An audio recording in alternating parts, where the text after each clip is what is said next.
अस्सलाम वालेकुम। मुझे कैसे हैं सब लोग? होप सो सब ठीक होंगे। सेकेंड ईयर की फ़िज़िक्स हमने स्टार्ट की थी। एक्सरसाइज के शॉर्ट क्वेश्चन आज जो हम चैप्टर करेंगे दैट वुड बी 16। उसके शॉर्ट क्वेश्चन देखते हैं one by one. First short question है, कहते हैं sinusoidal current has root mean square value जो है उसकी 10 एम्पेयर है। जो RMS वैल्यू है वो कौन सी है? 10 एम्पेयर। आपने मैक्सिमम या पीक वैल्यू निकालनी है। Root mean square value 10 ampere है, आपने मैक्सिमम वैल्यू निकालनी है। जो रूट मीन स्क्वायर का फार्मूला होता है वो I0 मतलब मैक्सिमम ओवर √2 होता है। आपने मैक्सिमम वैल्यू निकालनी है, तो ये इधर डिवाइड हो रहा है उधर जाकर मल्टीप्लाई हो जाएगा। RMS की वैल्यू पुट ऑन करें, ये आंसर निकल आएगा। ये इंपॉर्टेंट शॉर्ट क्वेश्चन है जो मोस्ट कॉमनली बच्चे बोर्ड में पूछा जाता है। कहते हैं name the device that will permit a direct current. आप वो बताओ ऐसा डिवाइस जो डायरेक्ट करंट को तो गुजरने दे लेकिन अल्टरनेटिंग करंट को अपोज कर ले, मतलब उसको ना गुजरने दे। और दूसरा इसका पार्ट है कि वो अल्टरनेटिंग करंट को गुजरने दे लेकिन डायरेक्ट करंट को फ्लो ना करने दे। कहते हैं इंडक्टर एक ऐसा डिवाइस होता है जो डायरेक्ट करंट को गुजरने देता है और अल्टरनेटिंग करंट को अपोज करता है। इंडक्टर की वजह से जो रेजिस्टेंस फेस करनी पड़ती है ना, वो हमारे पास ये होती है करंट को। XL इज इक्वल टू, ये रेजिस्टेंस का सिंबल होता है इंडक्टर के केस में, वो इक्वल होती है 2πfL, मतलब वो फ्रिक्वेंसी के ऊपर डिपेंड कर रही होती है। अल्टरनेटिंग करंट कौन सी होती है कि जिसकी कुछ ना कुछ फ्रिक्वेंसी हो, जो हमारे पास इस तरह से वेव्स होती है ना हमारे पास, ये हम कहते हैं अल्टरनेटिंग, जिसकी फ्रिक्वेंसी होती है।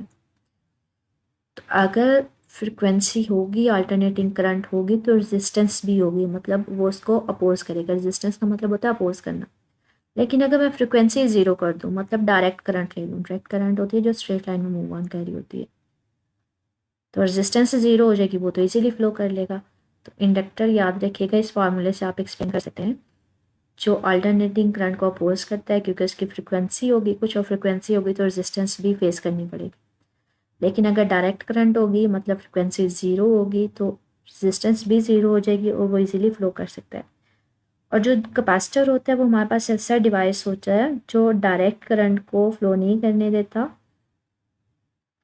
लेकिन जो अल्टरनेटिंग करंट होती है उसको फ्लो करने देता है। क्यों? क्योंकि ये देखें बच्चे, अगर अल्टरनेटिंग करंट है तो इसकी फ्रिक्वेंसी क्या होगी? इसकी ज़्यादा होगी। अगर फ्रिक्वेंसी ज़्यादा होगी तो उसकी वजह से जो रेजिस्टेंस कैपेसिटर उसको देगा वो कम होगी, मतलब अल्टरनेटिंग करंट को कम ओपोजिशन फेस करनी पड़ेगी, वो इजीली फ्लो कर सकती है।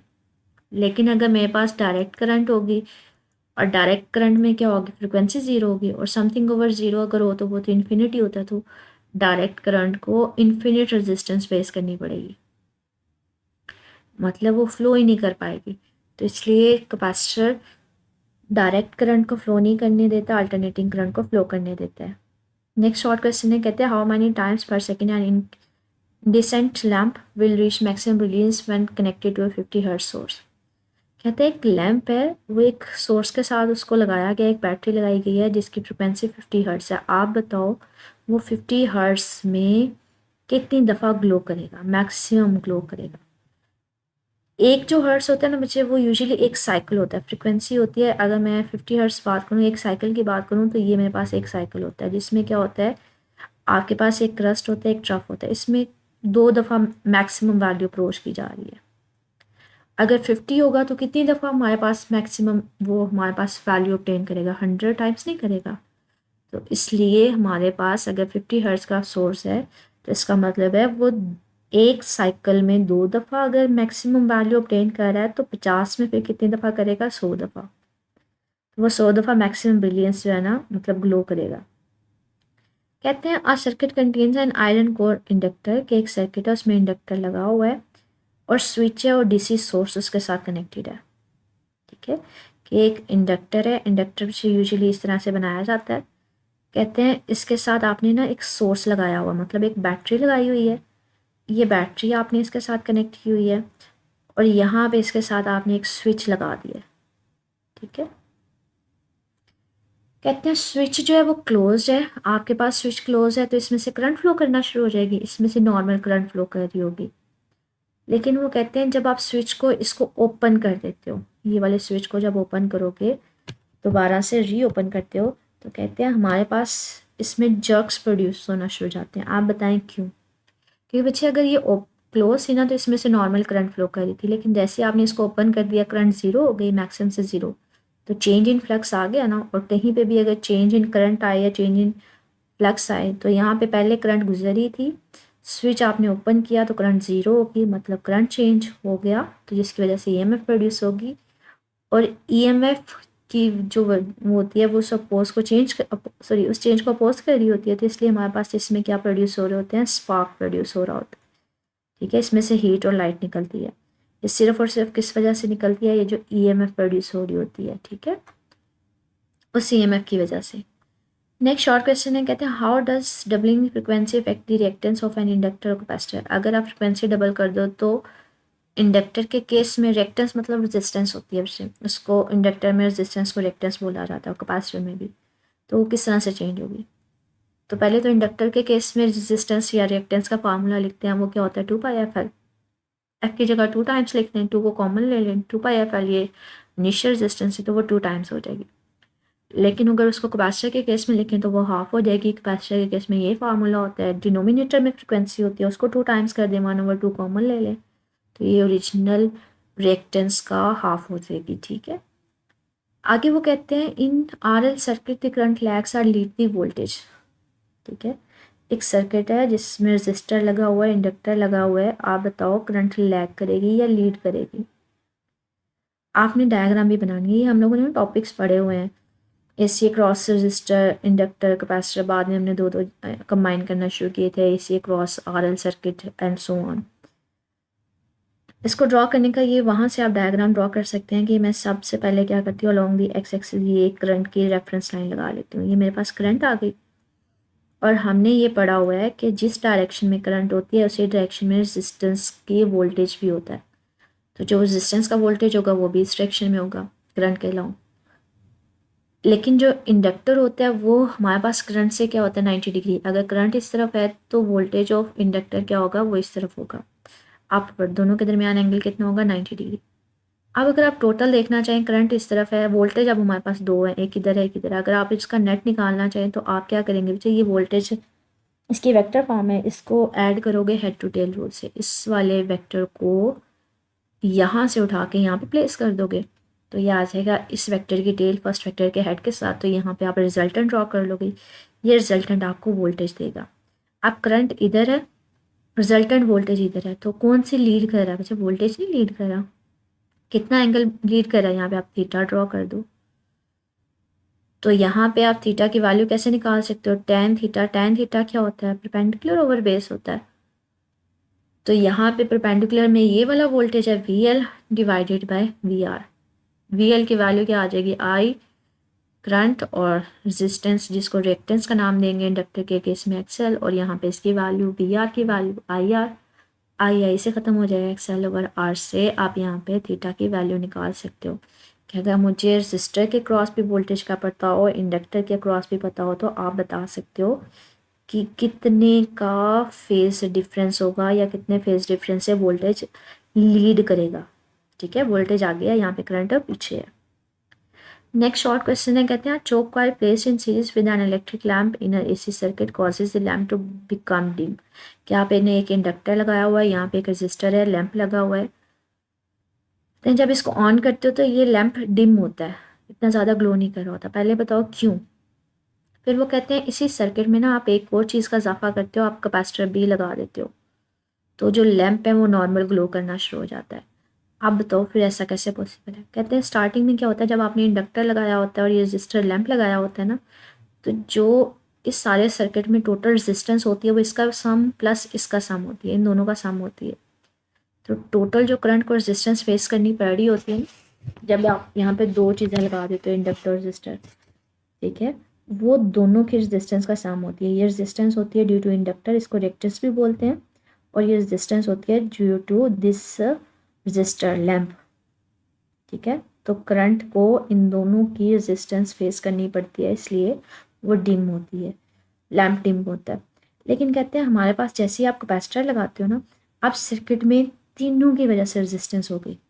लेकिन इसमें क्या होता है कि जो इंडक्टर की रेजिस्टेंस होती है ना, वो ऑपोजिट होती है कैपेसिटर के।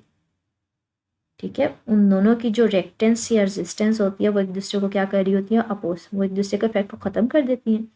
तो जो सिर्फ और सिर्फ रेजिस्टेंस पूरे सर्किट में आ रही होती है वो किसकी वजह से आ रही होती है, इस रजिस्टर की वजह से। ठीक है, तो यहाँ पे ये कह रहे हैं कि जब आप इंडक्टर कैपेसिटर को इस तरह से सेट करो कि दोनों की रेजिस्टेंस इक्वल हो, एक दूसरे को कैंसिल करें, तो वो कैंसिल करेंगे तो इम्पीडेंस या टोटल रेजिस्टेंस, इम्पीडेंस होती है पूरे सर्किट की रेजिस्टेंस, वो कम होगी। क्यों? क्योंकि उसमें सिर्फ और सिर्फ रेजिस्टेंस इसकी वजह से आएगी, ये तो एक दूसरे को कैंसिल कर देंगे। तो फार्मूले में जब इन दोनों की इक्वल वैल्यू होगी, एक दूसरे को कैंसिल कर देंगे, बाकी क्या बचेगा, सिर्फ आर। तो रेजिस्टेंस या इम्पीडेंस सिर्फ और सिर्फ किसकी वजह से आएगी, रेजिस्टर की वजह से आएगी। ठीक है। नेक्स्ट और क्वेश्चन है, कहते हैं एक्सप्लेन करें condition in which electromagnetic waves are produce from the source. कहते हैं इलेक्ट्रोमैग्नेटिक वेव्स कब प्रोड्यूस हो होती हैं। एक चीज़ याद रखिएगा, जब भी चार्जेस जैसे इलेक्ट्रॉन मैं यहाँ पे लेती हूँ, अगर वो ऑसिलेट करे, ऑसिलेट का मतलब होता है उसकी स्पीड कम ज़्यादा हो, वो ऊपर नीचे मूव ऑन कर रहा हो, तो हम कहते हैं कि तब वहाँ पे इलेक्ट्रोमैग्नेटिक वेव्स प्रोड्यूस होती हैं। तो कहते हैं इलेक्ट्रोमैग्नेटिक वेव्स कब जनरेट होती हैं, जब इलेक्ट्रिक और मैग्नेटिक फ्लक्स चेंज हो रहा होता है। और वो कब चेंज होता है, जब चार्जेस एक्सेलरेट कर रहे होते हैं। मतलब चार्जेस का मतलब है इलेक्ट्रॉन या प्रोटॉन्स हैं, वो कॉन्टीन्यूसली उनकी स्पीड कम ज़्यादा हो रही होती है और वो ऑसिलेट मतलब ऊपर नीचे मूव ऑन कर रहे होते हैं। कहते हैं ऐसा कैसे पॉसिबल है, इस तरह का एक स्ट्रक्चर लिया जाता है। ठीक है, ये ना पुराने जो रेडियो सेट होते थे उनका यहाँ पे एंटीना लगा होता था, उनको यहाँ पे अल्टरनेटिंग सोर्स दिया जाता था। अल्टरनेटिंग सोर्स यहाँ पे कुछ इस फॉर्म में दिया जाता है। ठीक है, जिसकी मैग्नीट्यूड पहले जीरो होती है, फिर बढ़ती बढ़ती बढ़ती बढ़ती, फिर मैक्सिमम, फिर जीरो, फिर मैक्सिमम, लेकिन ऑपोजिट डायरेक्शन में। कहते हैं यहाँ पे ये जो एंटीना होता है ना, यहाँ पे चार्जेस होते हैं। जब आप इस तरह का उसको सोर्स देते हो ना, अल्टरनेटिंग उसको सोर्स देते हो, तो वो जो चार्जेस होते हैं वो कभी उनकी स्पीड ज़्यादा हो रही है, फिर कम होती, फिर जीरो हो जाती है, फिर ज़्यादा होती है, फिर कम होती, तो वो ओसिलेट कर रहे होते हैं। जब वो ओसिलेट कर रहे होते हैं तो फिर एंटीना से इलेक्ट्रोमैग्नेटिक वेव्स प्रोड्यूस होती हैं और वो मूव ऑन करती हैं। तो यहाँ पे ये करते हैं कि जब इलेक्ट्रॉन्स होते हैं ना ट्रांसमिटिंग एंटीना में, वाइब्रेट कर रहे होते हैं, मतलब ऊपर नीचे वाइब्रेट कर रहे होते हैं। क्यों? क्योंकि जो आपने यहाँ पे सोर्स दिया हो रहा होता है वो अल्टरनेटिंग होता है, और जब वो वाइब्रेट करेंगे तो वहाँ फ्लक्स चेंज होगा, जिसकी वजह से इलेक्ट्रोमैग्नेटिक वेव्स प्रोड्यूस होती हैं, वो आगे मूव ऑन करती हैं। ठीक है। नेक्स्ट और क्वेश्चन है, कहते हैं how the reception of a particular radio station selected on your radio set. कहते हैं जो पुराने दौर के रेडियो सेट होते थे ना, उसमें आप कैसे किसी भी स्टेशन की आवाज़ को सुनते थे। कहते थे, अगर आपको याद हो तो जो पुराने ज़माने के रेडियो सेट होते थे उनके ना साइड पे नॉब्स होते थे, जिनको हम घुमा घुमा के उसको सेट कर रहे होते थे आवाज़ को। और एक टाइम ऐसा होता था कि हमें क्लियर आवाज़ आ रही होती थी। कहते हैं वो बेसिकली रेडियो सेट में ना इस तरह का स्ट्रक्चर होता था, उसमें एक तो लगा होता था कैपेसिटर और दूसरा इंडक्टर। हमने इस चैप्टर के टॉपिक एक पढ़ा था रेजोनेंस फ्रिक्वेंसी वाला। ठीक है, रेजोनेंस फ्रिक्वेंसी का ये फार्मूला 1/2π√LC। जब हमारे पास पीछे स्टेशन से वेव्स आ रही होती है ना, रेडियो वेव्स, उनकी कुछ फ्रिक्वेंसी होती है। अब हमारे पास ये जो हमारा सेट होता है रेडियो सेट, इसकी भी फ्रिक्वेंसी होती है। इसकी फ्रिक्वेंसी डिपेंड कर रही होती है ये जो इंडक्टर है इसकी इंडक्टेंस कितनी है और इसकी कैपेसिटेंस कितनी है। अगर तो इस सेट की फ्रिक्वेंसी इन वेव्स की फ्रिक्वेंसी के साथ मैच नहीं कर रही होती तो हमें आवाज़ नहीं आती। तो फिर जो आप नोब्स घुमा रहे होते हो ना, जो उसके साइड पे होते थे रेडियो सेट के, वो बेसिकली आप इस एल या सी को चेंज करवा रहे होते थे। आप इनको चेंज करवाओगे, फ्रिक्वेंसी चेंज हो जाएगी। तो एक टाइम ऐसा आता था कि इस सेट की फ्रिक्वेंसी इन वेव्स की फ्रिक्वेंसी के साथ मैच कर जाती थी, तो हमें आवाज़ सुनाई देना शुरू हो जाती थी। ठीक है, तो जहाँ पे दोनों की फ्रिक्वेंसी मैच कर जाए वहाँ पे हम कहते हैं रेजोनेंस का फिनोमेना हो गया। ठीक है, रेजोनेट का मतलब होता है मिलना। जहाँ पे दोनों की फ्रिक्वेंसी हमारे रेडियो सेट की और इन वेव्स की फ्रिक्वेंसी मैच करती थी, हम कहते थे वहाँ पे रेजोनेंस होती है। और जो रेजोनेंस होती है तो हमें क्लियर आवाज़ आती है, किसी किस्म का लॉस नहीं होता, इम्पीडेंस नहीं होता, मतलब रेजिस्टेंस मिनिमम होती है। ठीक है, आगे कहते हैं what is meant by amplitude modulation and frequency modulation. ठीक है, आपने जब सिग्नल को एक जगह से दूसरी जगह भेजना होता है ना, तो आप सिग्नल को डायरेक्ट नहीं भेजते बल्कि उसको कैरियर वेव के साथ अटैच करवाते हैं। और अगर कैरियर वेव की एम्पलीट्यूड चेंज हो जाए तो उसको हम कहते हैं एम्पलीट्यूड मॉड्यूलेशन, और अगर उसकी फ्रिक्वेंसी चेंज हो जाए तो हम कहते हैं फ्रिक्वेंसी मॉड्यूलेशन। फॉर एग्जांपल, ये मेरे पास एक कैरियर वेव है और ये मेरे पास एक सिग्नल वेव है। ठीक है, यहाँ पे ब्लर हुई हुई है। आपने अब इस ऑडियो सिग्नल को, फॉर एग्जांपल कोई शो जो है वो लाहौर में टेलीकास्ट हो रहा है, आपने उसको गुजरांवाला में भेजना है, तो आप क्या करते हो, उसको किसी वेव के साथ अटैच कर देते हो, इसको क्या करते हो, इसके साथ अटैच करते हो। तो जहाँ पे इसका क्रस्ट क्रस्ट से मैच कर रहा होता है वहाँ पे एम्पलीट्यूड बढ़ जाता है कैरियर वेव का, और जहाँ पे क्रस्ट ट्रफ के साथ मैच कर रहा होता है वहाँ पे कम हो जाता है। इस तरह से तो जो कैरियर वेव है ना वो इस तरह से चेंज हो जाती है, कहीं पे इसका एम्पलीट्यूड बढ़ता बढ़ता मैक्सिमम हो जाता है, फिर कम होता होता मिनिमम, फिर बढ़ता बढ़ता मैक्सिमम, फिर मिनिमम। तो अगर आपके पास उसका एम्पलीट्यूड चेंज हो रहा हो तो हम कहते हैं वो कौन सी मॉड्यूलेशन है, एम्पलीट्यूड मॉड्यूलेशन। तो यही कह रहा है, in this type of modulation the amplitude of the carrier wave increase और डिक्रीज, या तो इंक्रीज हो रहा होता है या फिर डिक्रीज हो रहा होता है। कब? जब आप सिग्नल वेव को कैरियर वेव के साथ अटैच कर देते हो। फ्रिक्वेंसी मॉड्यूलेशन क्या है कि अगर आप कैरियर वेव को इस सॉरी सिग्नल वेव को उस कैरियर वेव के साथ अटैच करो तो कहीं पे आप देखो यहाँ पे नंबर ऑफ वेव ज़्यादा है, यहाँ पे कम हो गई, यहाँ पे फिर ज़्यादा हो गई, तो ये फ्रिक्वेंसी चेंज है। ठीक है, कहीं पे नंबर ऑफ वेव ज़्यादा, कहीं पे कम, तो इस तरह की मॉड्यूलेशन को या चेंज को आप क्या नाम देते हो, फ्रिक्वेंसी मॉड्यूलेशन। तो यहाँ पे ये कह रहे हैं कि अगर फ्रिक्वेंसी चेंज हो रही हो तब जब आप सिग्नल वेव को कैरियर वेव के ऊपर सुपर इम्पोज मतलब उसके साथ कंबाइन कर देते हो, तो इस तरह की हम मॉड्यूलेशन को क्या नाम देते हैं, फ्रिक्वेंसी मॉड्यूलेशन। ठीक है, इससे रिलेटेड बच्चे क्वेश्चन कुछ पूछना हुआ तो मेरे से पूछ लीजिएगा। ओके, अल्लाह हाफिज़।